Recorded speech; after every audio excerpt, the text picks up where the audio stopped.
Salam damai sejahtera dalam kasih Tuhan kita Yesus Kristus. Apa kabar sahabat RRI Banten dimanapun Anda berada?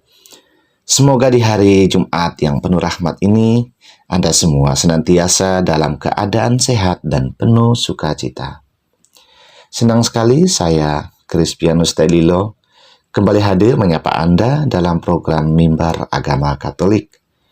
Hari ini kita berada di penghujung minggu. Tepatnya hari Jumat sebelum kita memasuki hari Minggu Prapaskah yang ketiga.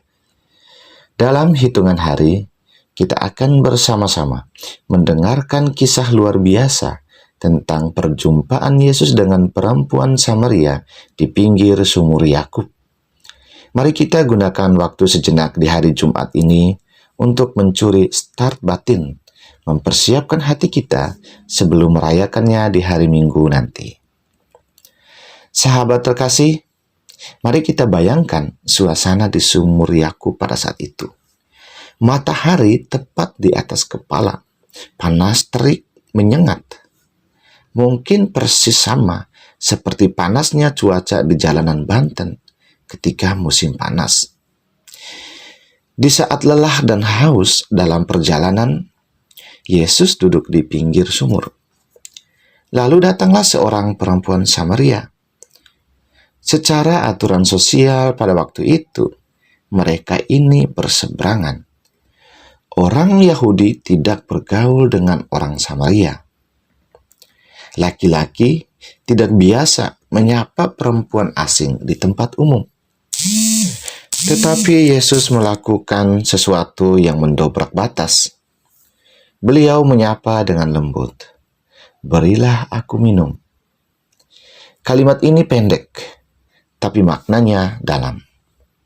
Sahabat terkasih, mari kita bayangkan suasana di sumur Yakub pada waktu itu. Matahari tepat di atas kepala. Panas terik sangat menyengat. Mungkin persis sama seperti panasnya cuaca di jalanan Banten pada saat musim panas. Di saat lelah dan haus dalam perjalanan, Yesus duduk di pinggir sumur. Lalu datanglah seorang perempuan Samaria. Secara aturan sosial pada waktu itu, mereka ini berseberangan. Orang Yahudi tidak bergaul dengan orang Samaria. Lebih lanjut, laki-laki tidak biasa menyapa perempuan asing di tempat umum. Tetapi Yesus melakukan sesuatu yang mendobrak batas. Beliau menyapa dengan lembut, "Berilah aku minum." Kalimat ini pendek, tapi maknanya sangat dalam. Yesus tidak datang sebagai hakim yang menghukum, tetapi sebagai sahabat yang mau berbagi dahaga. Bapak, Ibu, dan sahabat RRI Banten, mengapa perempuan ini datang ke sumur yang bolong saat orang lain tidak ada? Karena dia sedang menyembunyikan luka. Dia punya sejarah hidup yang pahit. Dia sudah punya 5 suami, dan yang sekarang pun bukan suaminya. Ia haus akan kasih sayang, haus akan penerimaan. Namun dia mencarinya di sumur yang salah. Seringkali hidup kita juga begitu.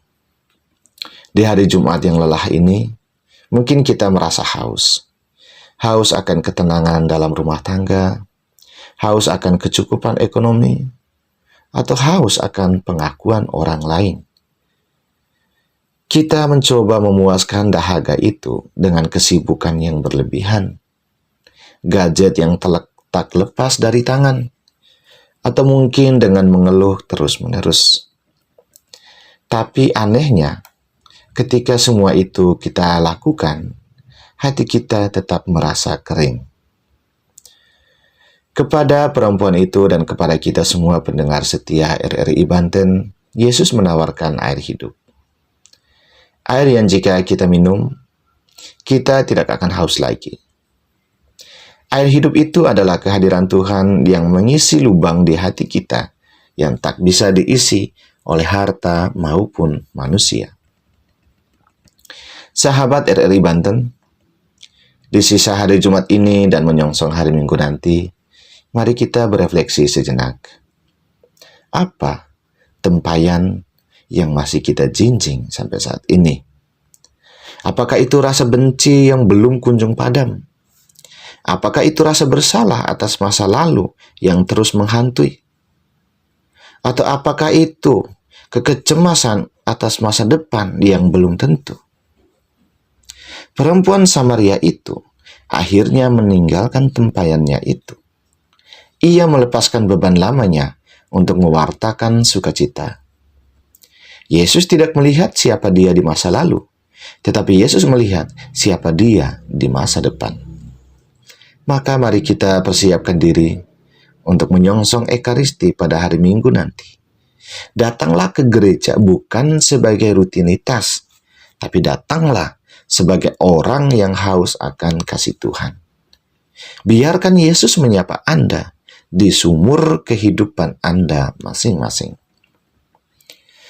Bapak, Ibu, dan sahabat RRI Banten, dalam perjalanan iman ini, kita tidak sendirian. Kita punya para kudus yang sudah lebih dulu haus dan menemukan air hidup itu. Menariknya, mereka tidak menjadi suci karena mereka sempurna, tetapi karena mereka berani jujur di hadapan Tuhan. Belajar dari Santa Teresa dari Kalkuta. Ibu Teresa selalu melihat wajah Yesus yang haus dalam diri orang-orang miskin. Beliau tidak memberi ceramah panjang. Beliau hanya memberi segelas air dan senyuman. Pesan praktisnya adalah mungkin dahaga yang dialami sesama di sekitar kita bukan hanya haus akan air, tetapi haus akan sapaan. Cobalah sore ini, sapalah tetangga atau rekan kerja yang biasanya kita abaikan.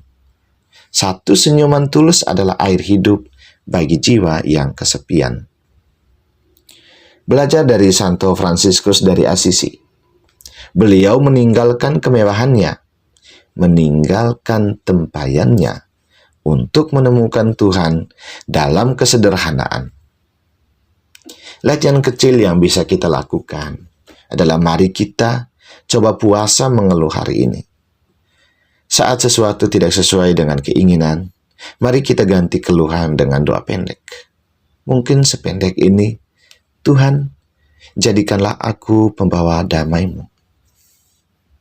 Sahabat RRI Banten, mari kita persiapkan diri untuk perayaan Ekaristi pada hari Minggu nanti. Mari kita datang ke hadapan Tuhan dengan membawa tempayan kita masing-masing. Apakah itu dendam, kekhawatiran soal masa depan, atau luka batin. Mari kita letakkan itu di bawah kaki Yesus. Ingatlah, para kudus pun pernah jatuh, tetapi mereka selalu bangun lagi untuk meminum air hidup yang ditawarkan Yesus. Sebagai penutup renungan kita hari ini, marilah kita berdoa. Ya Bapa yang Maha Pengasih, terima kasih karena Engkau selalu menantikan kami di pinggir sumur kehidupan kami. Di masa Prapaskah ini, ajarlah kami untuk berani jujur seperti perempuan Samaria. Siramilah hati kami yang kering dengan air hidup-Mu, agar kami siap merayakan hari Minggu nanti dengan hati yang baru dan penuh sukacita. Berkati pula seluruh masyarakat di Tanah Banten, agar senantiasa hidup dalam rukun dan damai. Demi Kristus Tuhan dan pengantara kami. Amin.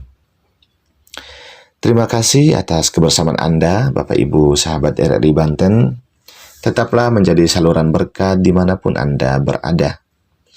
Saya Crispianus Talilo, mohon pamit. Selamat mempersiapkan hari Tuhan. Tuhan memberkati kita semua.